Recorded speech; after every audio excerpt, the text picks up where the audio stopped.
Safe City е легализиран. Веќе се користи пробно и за анализи, а со помош на него се откриваат фрапантни бројки на сообраќајни прекршоци.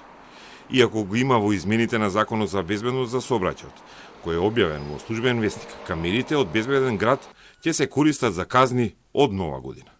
Но зато, од 26 септември, веќе ќе важи измената за пешаци кои нема да смеат да преминуваат улици со мобилен телефон на уво и разговарајќи, бидејќи законот вели казната е 40 евра за тој прекршок.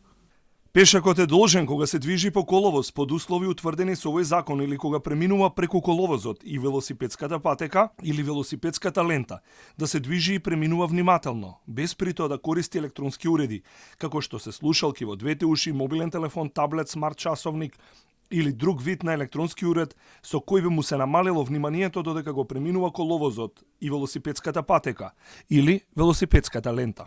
Казни ќе има и за оние што возат тротинет, но и за трактористи и за велосипедисти, доколку користат мобилни уреди или имаат слушалки во уши за време на возење. Казната за тоа е 50 евра. И натаму останува половина промил алкохол во крвта како опис за возење во пијана состојба. Освен што за најпијаните, односно оние кои имаат над 1,5 промила алкохол, казната ќе биде 375 евра и забрана за возење од 9 месеци до 1 година. Законот дозволува на полицијата многу поголема употреба на нови видови видеонадзори, меѓу кои и Safe City.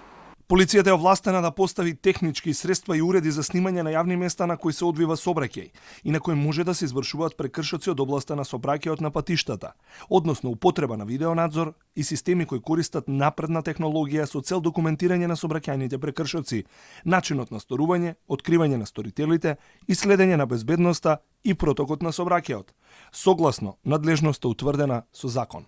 Во ист пакет, за да профункционира Safe City, треба да се изгласа и законот за прекршоци, кој пратениците уште не го гласале и не е до крај расветлен, а треба и да се извршат промени на уште 3 закони.